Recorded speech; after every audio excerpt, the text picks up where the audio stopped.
Hello everyone, क्या हाल चाल। Welcome to my channel. कल मैंने एक वीडियो बनाई थी जिसमें मैंने बोला था कि आप नीट 2024 का पेपर थोड़ा ट्रिकी, थोड़ा कॉन्सेप्ट बेस्ड और थोड़ा एप्लीकेशन बेस्ड आप एक्सपेक्ट कर सकते हैं। कारण भी मैंने बताया था कि एनएमसी के आने से ये हो सकता है, और रेमेडी भी मैंने बताया था कि कैसे आप बाइफरकेट कर सकते हैं रट्टाफिकेशन और कॉन्सेप्चुअल चैप्टर को, और इस तरह से अपनी स्ट्रैटेजी बना सकते हैं एनसीईआरटी पढ़ने की, जिससे आप बायोलॉजी में 360 में 360 लाएं। तो ये वीडियो बेटा उसी पे डिपेंडेंट है कि आपको बाइफरकेशन कैसे करना है रट्टाफिकेशन चैप्टर्स और कॉन्सेप्चुअल चैप्टर को, और कैसे एनसीईआरटी बेस्ड नोट्स बनाने हैं, किस तरह के एनसीईआरटी बेस्ड लेक्चर्स लेने हैं, और कैसे एनसीईआरटी बेस्ड प्रैक्टिस करना है जिससे आप बायोलॉजी में 360 मार्क्स ला पाए। तो इस वीडियो को पूरा देखिएगा, और अगर आपने स्टेप बाय स्टेप ये सारे प्रोसीजर्स फॉलो कर लिए तो आपको बायोलॉजी में 360 मार्क्स लाने से कोई नहीं रोक सकता, चाहे कितना भी टफ पेपर हो जाए नीट 2024 का। बट वीडियो शुरू करने से पहले एक इंपॉर्टेंट अनाउंसमेंट।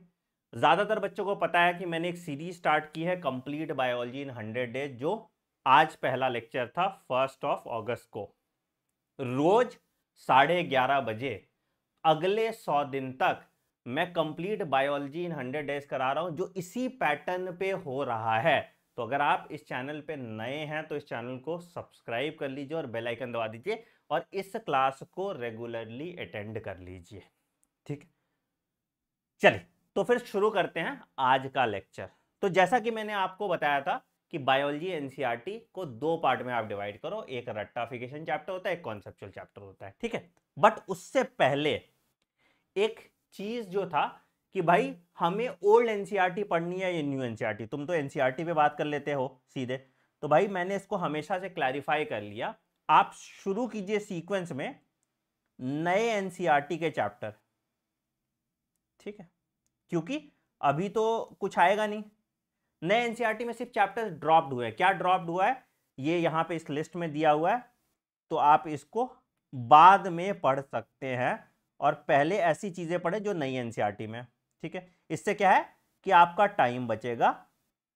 तो ये पीडीएफ आपको बेटा t.me/anandmani001 पे मिल जाएगा। ठीक है, जो जो ड्रॉप टॉपिक है पुरानी एनसीईआरटी। तो पहले नई एनसीईआरटी के चैप्टर्स पढ़िए, तब तक अगर नोटिफिकेशन आ जाता है एनटीए का तो ठीक है, नहीं आता तो फिर आप ओल्ड एनसीईआरटी पकड़ लीजिए, है ना। बट शुरुआत हमेशा नए एनसीईआरटी के चैप्टर से कीजिए। तो आप इसी सीक्वेंस में देखो, आप चैप्टर्स ओमिट कर सकते हो। जैसे मैंने देखो सेल से स्टार्ट किया, cell cycle and cell division से स्टार्ट किया, है ना, जेनेटिक्स से स्टार्ट किया। तो वैसे चैप्टर्स मैंने अपनी सीरीज में पहले रखे जो नए एनसीईआरटी का पार्ट हो, और फिर बाद में हम पुराने एनसीईआरटी वाले चैप्टर्स करेंगे। तो इससे आपकी टाइम बचने की प्रोबेबिलिटी बढ़ जाएगी। ठीक है, तो ये आप जरूर देख लीजिएगा। अब आते हैं, दो तरह के चैप्टर्स हैं बायोलॉजी में। एक तो है रट्टाफिकेशन चैप्टर, जिसमें आपको दिमाग नहीं लगाना। ठीक है, इसमें जो है आपके सारे के सारे क्वेश्चन डायरेक्ट आते हैं, है ना, डायरेक्ट क्वेश्चन आते हैं। तो कहां दिक्कत आती है, क्यों बच्चे नंबर स्कोर नहीं कर पाते? क्यों भाई? क्योंकि पहले तो है कि आप रिकॉल नहीं कर पाते क्वेश्चन को, है ना। दूसरा है आपको याद नहीं रहता। बोलो टेक्निकली सर एक ही बात है ना। क्या होता है, जब आप बहुत सारा डेटा, बहुत सारे एग्जाम्पल पढ़ रहे हो तो आप रिकॉल नहीं कर पाते, मतलब आपने पढ़ा था, है ना, बट आप कंफ्यूज हो जाते हो। तो पहले तो वो कंफ्यूजन दूर करना है जिससे आप 100% रिकॉल कर पाए। दूसरा दिक्कत है कि मुझे याद ही नहीं रहता, है ना, मैं कंफ्यूज क्या होऊंगा।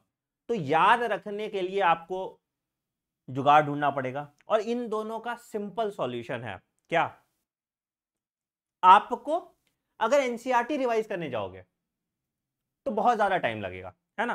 तो आपको ऐसे नोट्स बनाने हैं जो कैसा हो,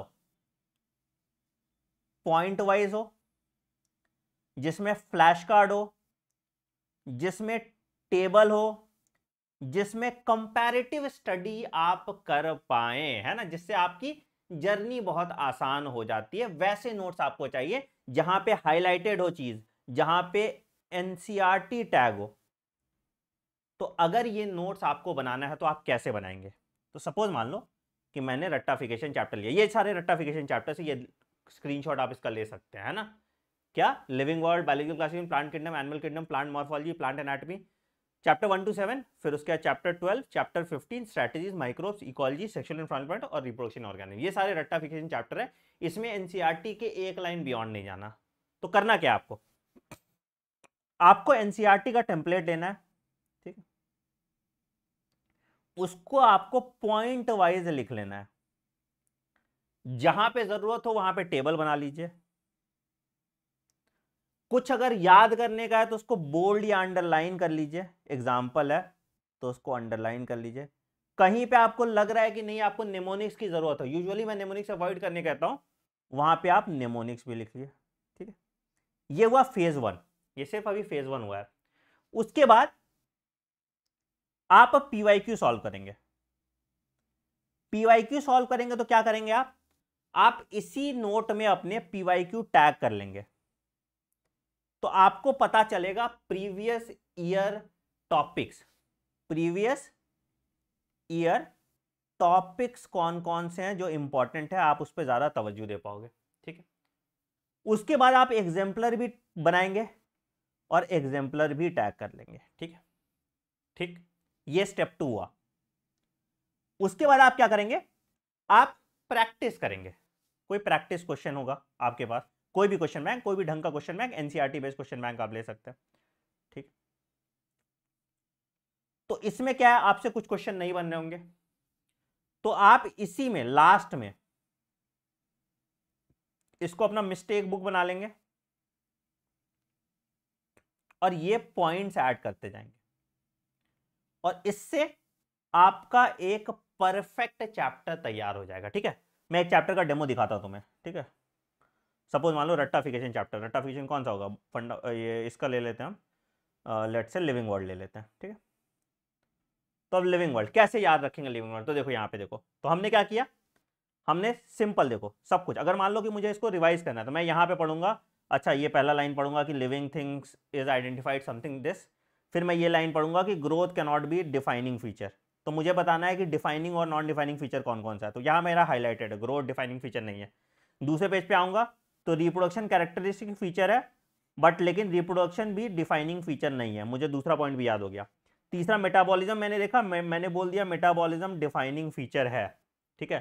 चौथा पॉइंट मैंने बोला सेल्यूलर ऑर्गेनाइजेशन डिफाइनिंग फीचर है, अब सवाल इसी पे आता है। पांचवा पॉइंट मैंने बोल दिया कि कॉन्शियसनेस डिफाइनिंग फीचर है लिविंग ऑर्गेनिज्म का, और सेल्फ कॉन्शियसनेस डिफाइनिंग फीचर है ह्यूमन बीइंग का। 3 पेज मैंने 1 मिनट से कम टाइम पे रिवाइज कर लिया। अच्छा, अब यहाँ पे कौन कौन सा सवाल आया भाई, आईसीबीएन आईसीजेडएन पे पीवाईक्यू आया हुआ है, रूल्स ऑफ नोमेनक्लेचर पे पीवाईक्यू आया हुआ है, तो मैं ज्यादा इंफेसिस किस पे दूंगा, रूल्स ऑफ नोमेनक्लेचर पे या आईसीबीएन पे। तो मेरे लिए क्या हुआ, याद करना बड़ा आसान हो गया ना, मैं सिर्फ पेज पलटूंगा मुझे सब कुछ याद हो जाएगा, है ना। जहां टेबल बनाना था वहां टेबल बना दिया, जिस पार्ट पे टेबल से भी सवाल है मैंने वहां पे सवाल डाल दिया, है ना। अब जैसे मुझे टैक्सोनॉमिकल एड्स है तो मैंने इसको फ्लोचार्ट के फॉर्म में बना लिया, जिससे मेरी लर्निंग जर्नी आसान हो जाती है ना। तो ऐसे सैंपल चैप्टर्स आप, मैं एक चैप्टर का सैंपल आपको भेज देता हूं, आप एक रट्टाफिकेशन चैप्टर का सैंपल देख लीजिए और एक कॉन्सेप्चुअल चैप्टर का सैंपल देख लीजिए और उसके हिसाब से अपने नोट्स बनाइए, या तो फिर आप ये नोट्स ये किताब खरीद भी सकते हैं, मैं उसके बारे में भी वीडियो क्लास में बता दूंगा आपको, ठीक है। जैसे देखो की क्या बता था मैंने, लीड, हर स्टेटमेंट लीड होता है, कॉन्ट्रास्टिंग ट्रेट कपलेट है, कपलेट अपोजिट कैरेक्टर दिखाता है ना, सेपरेट की चाहिए होता है, फिर मैनुअल, फ्लोरा, मोनोग्राफ, कैटलॉग। तो एनसीईआरटी को बिल्कुल खोल के रख देते हैं हम रट्टाफिकेशन चैप्टर्स के लिए, जिससे आपकी नीट की जर्नी आसान होती है। तो देखो टेक्निकली तो आपको ये नोट्स खुद से बनाने चाहिए, बट अगर आपको बहुत ज्यादा टाइम लगता है या आपको लगता है कि you are not good at notes making, तो आप ये बायोलॉजी फंडा बॉक्स पूरी बुक क्लास 11th और 12th की खरीद सकते हैं, मैं बता दूंगा कैसे खरीदना है, ठीक है। पहले हम कॉन्सेप्चुअल चैप्टर्स की बात कर लेते हैं। कॉन्सेप्चुअल चैप्टर्स की बात करोगे तो ये सारे कॉन्सेप्चुअल चैप्टर्स हैं, सेल बायोलॉजी, जेनेटिक्स, इसी सीक्वेंस में हम फॉलो भी कर रहे हैं, evolution, human physiology, reproduction, plant physiology, human health, biotechnology, है ना। इसी सीक्वेंस में हम अभी 100 डेज में कोर्स भी कर रहे हैं। तो अब जैसे मान लो कि सेल का चैप्टर है, तो देखो हम कैसे बनाते हैं सेल का चैप्टर्स को, वो दिखाते हैं। तो सपोज मैंने पहले एनसीईआरटी लिया, तुम देखो, है ना, मैंने एनसीईआरटी में देखो पहले टैग करके सब कुछ, मैं पहले एनसीईआरटी पढ़ता हूँ, एक एक चीज हमने टैग किया। सपोज मान लो मैंने प्रोकैरियोटिक सेल तक पढ़ा है, उसको एक एक चीज टैग किया, ठीक है। उसके बाद अब बहुत कुछ मिसिंग है, जैसे मान लो कि प्रोकैरियोटिक सेल में तुम देखोगे तो यहां पे लिखा है कि shape of bacteria can be bacillus, caucus, विब्रो और स्पाइरुलम। बट तुम जब पीवाईक्यू सॉल्व करोगे तो उसके एग्जांपल आए हुए हैं। देखो देखो मैंने यहां पे हाईलाइट किया कि एग्जांपल आए हुए हैं, है ना। तो मैंने क्या किया, अगले पेज में इसके एग्जांपल लिख लिए और फिर मैंने अपने नोट्स बनाए जो आपको आज की क्लास में दिखा होगा। तो आप देखो क्या क्या चीज एनसीईआरटी का था, तो यहां पे देखो मैंने ये नोट्स ऐड कर दिए, किए हैं देखो, ठीक है। फिर ग्राम स्टेनिंग सिर्फ टर्म दिया था तुम्हारे एनसीईआरटी में, हमने ग्राम स्टेनिंग को एक्सप्लेन किया आपके लिए कि एक्चुअली ग्राम स्टेनिंग कैसे करते हैं, है ना, ठीक है। फिर जैसे इलेक्ट्रॉन माइक्रोस्कोप के बारे में दिया था, बट इलेक्ट्रॉन माइक्रोस्कोप किसने डिस्कवर किया था वो नहीं दिया था, तो हमने उसमें ऐड किया, नॉल एंड रुस्का ने इलेक्ट्रॉन माइक्रोस्कोप किया था, ठीक है। फिर हमने इजी कर लिया आपके लिए कि non membrane bound, single membrane bound, double membrane bound कैसे होते हैं, तो वो भी हमने इजी कर लिया, है ना।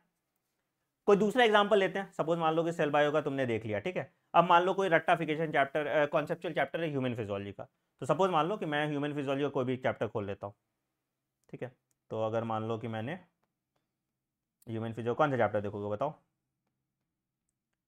बॉडी फ्लूइड्स एंड सर्कुलेशन देख लेते हैं, सुंदर चैप्टर है। तो अगर सपोज हम बॉडी फ्लूइड्स एंड सर्कुलेशन पे आते हैं, ठीक है, ब्रीदिंग हो गया, बॉडी फ्लूइड्स एंड सर्कुलेशन, ठीक है। तो हमने देखो क्या किया, ब्लड के बारे में पूरा एक ही डायग्राम में ब्लड पूरा एक्सप्लेन कर दिया, ठीक है। फिर अब देखो सब कुछ टैबुलर फॉर्म में बनाया हुआ है, जैसे अगर मुझे पढ़ना है आरबीसी, डब्ल्यूबीसी, प्लेटलेट, ये सब कुछ टैबुलर फॉर्म में, टेबल के फॉर्म में डाल दिया, सारे पीवाईक्यूज टैग कर दिए, है ना। उसके बाद फिर आपने देखो कि जैसे अगर ये एरिथ्रोब्लास्टोसिस फीटलिस बताना है तो पॉइंट वाइज 3 पॉइंट में एक्सप्लेन कर दिया। फिर मुझे अगर कार्डियक साइकिल एक्सप्लेन करना है पूरा, तो मैंने 6 पॉइंट में कार्डियक साइकिल पूरा एक्सप्लेन कर दिया। जैसे देखो यहाँ पे, अब यहाँ पे 6 पॉइंट है, 1 2 3 4 5 6, और इसको इस फॉर्म में एक्सप्लेन भी कर दिया, तो जिससे तुमको कार्डियक साइकिल, क्लिनिकल कोरिलेशन सब आ गया, है ना। तो इस तरह के भी आप नोट्स अपने से बना सकते हैं या इसके। तो अब ये जैसे ये कॉन्सेप्चुअल चैप्टर्स के नोट्स बनाने खुद से डिफिकल्ट होते हैं, क्या करना है इसके लिए, कॉन्सेप्चुअल चैप्टर आप अपने से नहीं कर सकते हो, तो या तो मेरे साथ लेक्चर लगाओ, ठीक है। यहां पे आपको लेक्चर की जरूरत होगी, सिर्फ एनसीईआरटी सफिशिएंट नहीं है, ओनली एनसीईआरटी नॉट सफिशिएंट, ठीक है। वो तुम अपने से भी कर सकते हो, यहां पे तुमको लेक्चर लगाने ही पड़ेंगे, ठीक है, ठीक है, ठीक है। लेक्चर लगाए, उसके बाद एनसीईआरटी के ही फॉर्मेट में नोट्स, मतलब ये नहीं कि सीक्वेंस बदल दिया एनसीईआरटी का या दूसरे लोग दूसरे तरीके से पढ़ाते हैं, एनसीईआरटी फॉर्मेट नोट्स ही है, मतलब एनसीईआरटी को हमने 20% एम्पलीफाई कर दिया, बस 20% एम्पलीफाई किया, वो भी सिर्फ कॉन्सेप्ट को, वो भी सिर्फ कॉन्सेप्ट को। तो आपका लेक्चर खत्म किया, आपका नोट बन गया, ठीक है। फिर आपने अगेन स्टेप 2 में पीवाईक्यू किया और इस पीवाईक्यू को हर कॉन्सेप्ट के साथ टैग कर दिया। स्टेप 3 में आपका प्रैक्टिस किया, अब प्रैक्टिस में भी अगेन आपने जहां सा उसके पॉइंट्स ऐड कर दिए अपने नोट्स में, और तब जाके बनता है आपका परफेक्ट नोट्स। और इस नोट्स को रिवीजन टाइम जो आपका है ये 1/10 हो जाता है, ठीक है, ये 1/10 हो जाता है आपका रिवीजन टाइम, ठीक है। अब बोलोगे सर ये तामझाम में मैं नहीं पढ़ सकता, मैं ऐसे नोट्स नहीं बना सकता, तो उसके लिए सॉल्यूशन है बेटा, आपको करना है web.fundabox.in, ठीक है। मैं लिख देता हूं web.fundabox.in, ठीक है। आप वहां पे गए, ठीक है। और क्या करना है आपको, यहां पे देखो 2 किताब दिख रहा होगा, पूरी क्लास 11th की बायोलॉजी, देखो 2 किताब आपकी आती है, ये पूरे बॉक्स में आती है।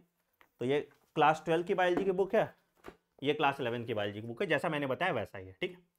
तो ये दोनों किताब आपको मिल जाती है फंडा बॉक्स में, ठीक है। आप बाय नाउ पे क्लिक करेंगे, आपको ओटीपी लगेगा और उसके बाद आप पेमेंट देके ये किताब खरीद सकते हैं, आपको किताब 7-8 दिन में डिलीवर हो जाती है, ठीक है। मिलता क्या क्या किताब में आपको वो मैं दिखा देता हूँ, ठीक है। जैसे मान लो क्लास 11 की बुक मैंने खोली, ठीक है, पहला चैप्टर खोला मैंने लिविंग वर्ड, तो 3 एसक्यू दिख रहा होगा आपको, है ना, लर्न, अगेन किताब से ही आपको मैंने पढ़ाया हुआ है, देखो रट्टाफिकेशन चैप्टर तो हमने किताब से पढ़ाया। वेलकम टू, जैसे यहाँ पे आज में देखोगे तो बिल्कुल आपकी किताब, तो आप मेरा लेक्चर देखते जाइए, और अपने Of किताब पे living कुछ being. ऐड करते जाइए, जो भी ऐड करना है, जो भी सब्ट्रैक्ट करना है ना, ये अपने किताब The पे ऐड twin करते जाइए तो आपका characteristics लेक्चर of होता जाएगा, ठीक growth है।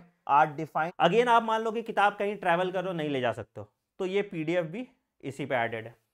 फिर आपने जब पढ़ लिया और आप प्रैक्टिस करना चाहते हैं तो आप प्रैक्टिस करके अपना टेस्ट पूरा फिनिश कर सकते हैं, है ना। तो ये आ जाता है आपका रीड, लर्न और प्रैक्टिस, तो पूरा कंप्लीट हो जाता है, ठीक है। ये पॉइंट मैंने आपको बता दिया, ठीक है। दूसरा, अगर मान लो एक और चीज जो फ्रीली अवेलेबल आप सबके लिए, बेटा ये एनसीईआरटी रिव्यू दिख रहा होगा यहाँ पे, डिटेल्ड एनसीईआरटी रिव्यू दिख रहा होगा। मैं बैक कर देता हूँ एक बार, ठीक है। तो यहाँ पे तुमको नीचे जाओगे, डिटेल्ड एनसीईआरटी रिव्यू दिख रहा होगा, इसके बाय नाउ पे क्लिक करना। ये फ्रीली अवेलेबल है आप सबके लिए। यहाँ पे कोड मांगेगा, ठीक है, कोड डाल देना NCERT023। तो ये एनसीईआरटी रिव्यू इस पे मैं करा रहा हूँ, अभी 5 चैप्टर्स अपलोडेड हैं, धीरे धीरे और चैप्टर इसका अपलोड होता जाएगा, है ना। तो ये एनसीईआरटी रिव्यू सीरीज भी साथ के साथ आप कर सकते हैं, ठीक। तो सिंपल सा तरीका है बेटा, 2 काम कर सकते हो तुम। पहला, या तो तुम फंडा बॉक्स का किताब खरीद लो और सब कुछ अपने हिसाब से पढ़ते रहो, तो ऑलमोस्ट तुम देखोगे कि 90% चैप्टर्स अपलोडेड है। जैसे अगर 11th की क्लास खोलेंगे ना तो 90% इसमें तीनों सारा अपलोडेड है। बायोलॉजिकल क्लासिफिकेशन अपलोडेड है, ठीक है। प्लांट किंगडम ऑलमोस्ट अपलोडेड है, ठीक है। फिर एनिमल किंगडम अपलोडेड है, फिर मॉर्फोलॉजी अपलोडेड है। तो वैसे करके तुम लोग देखोगे सारे चैप्टर्स आपके अपलोडेड हैं 90%, ठीक है। 10 अगस्त तक ये सारे चैप्टर्स भी बचे हुए भी अपलोड हो जाएंगे, ठीक है। अभी डिस्काउंट चल रहा है 50% का, आप इसको परचेस कर सकते हो। दूसरा, अगर भाई नहीं कर सकते, मैं फंडा बॉक्स बुक अवेल नहीं कर सकता, तो आपके लिए भी सॉल्यूशन है बेटा। मैं जो कोर्स करा रहा हूं अभी, कंप्लीट बायोलॉजी इन 100 डेज, ठीक, कंप्लीट बायोलॉजी इन 100 डेज कर लो, ठीक है। और उसके साथ बस पीवाईक्यू और एग्जाम्पलर कर लो। अब बोलोगे सर पीवाईक्यू और एग्जाम्पलर कहाँ मिलेगा, तो पीवाईक्यू और एग्जाम्पलर की बुक आपको यहाँ पे दिख रही होगी बेटा, है ना। देखो यहाँ पे जैसे बायो की पीवाईक्यू तुम देखो, ठीक है। तो इसमें भी सेम चीज़ है, हर पीवाईक्यू का वीडियो सॉल्यूशन है, और पीवाईक्यू तुम ऐप में भी प्रैक्टिस कर सकते हो, और फिजिकल किताब भी तुमको मिल जाती है। तो पीवाईक्यू की किताब तो खरीद ही लो, ठीक है। तो पीवाईक्यू का अगर पूरा बंडल देखोगे बेटा, तो 898 रुपीज़ में तुमको तीनों पीवाईक्यू, फिजिक्स केमिस्ट्री बायो का तीनों पीवाईक्यू फिजिकल बुक भी मिलेगी, ऐप पे भी प्रैक्टिस कर सकते हो, वीडियो सॉल्यूशन भी है। तो सब कुछ तुमको वन स्टॉप सॉल्यूशन मैंने बहुत मेहनत करके दे दिया है। तो आपको या तो ये कर लो, पीवाईक्यू और एग्जाम्पलर के साथ कंप्लीट बायोलॉजी इन 100 डे मेरे साथ लाइव कर लो, ठीक है, या फंडा बॉक्स बुक के साथ प्रैक्टिस करके पूरा बायोलॉजी अपना कंप्लीट कर सकते हो। तो यहां पे आपको नोट्स खुद से बनाने पड़ेंगे, ठीक है। यहां ऑलरेडी बुक में नोट्स बने हुए हैं, तो आपको मेहनत करने की जरूरत नहीं है, ठीक है। दोनों ऑप्शन आपको मैंने दे दिया, ठीक है। और कोई क्वेरीज है और कुछ पूछना है तो कमेंट सेक्शन में बता सकते हैं। अगर कुछ बुक से रिलेटेड पूछना है तो यहाँ पे हेल्पलाइन नंबर है, helpline number Monday to Saturday काम करता है, ये नंबर देख लो 7303088746, ठीक है। या आप मेल कर सकते हैं support@fundabox.in पे। तो अगेन बायोलॉजी फंडा बॉक्स क्लास 11th और 12th की बुक आपको 1999 पे मिल जाएगी, पीवाईक्यू आपको 8999 पे मिल जाएगी, और क्लास जो बायोलॉजी इन 100 डेज है वो डेली इसी फॉर्मेट पे कितने बजे होता है, 11:30 AM मिलता है। तो आप जैसे पढ़ने का मन है वैसे पढ़ सकते हैं, आप एक्सक्यूज नहीं दे सकते कि भाई मेरे पास पैसे नहीं थे इसलिए मेरा सिलेक्शन नहीं हुआ। दोनों ऑप्शन मैंने आपको दे दिया, राइट। आई होप ये वीडियो आपको इनसाइट दिया होगा, आई होप इस वीडियो से आप नोट्स बनाने का तरीका सीख गए होंगे, एंड आई होप इसी तरीके से आप बायोलॉजी में पढ़ के बायोलॉजी में 360 मार्क्स लाएंगे। कमेंट सेक्शन में जरूर बताना ये वीडियो हेल्पफुल था या नहीं। वीडियो पसंद आया तो वीडियो को लाइक कीजिएगा, चैनल को सब्सक्राइब कीजिए और बेल आइकन दबा दीजिए ताकि आप कोई नोटिफिकेशन मिस ना करें। मिलते हैं अगले वीडियो में, take care, bye bye, have a great day. कल की क्लास बहुत इंपॉर्टेंट है।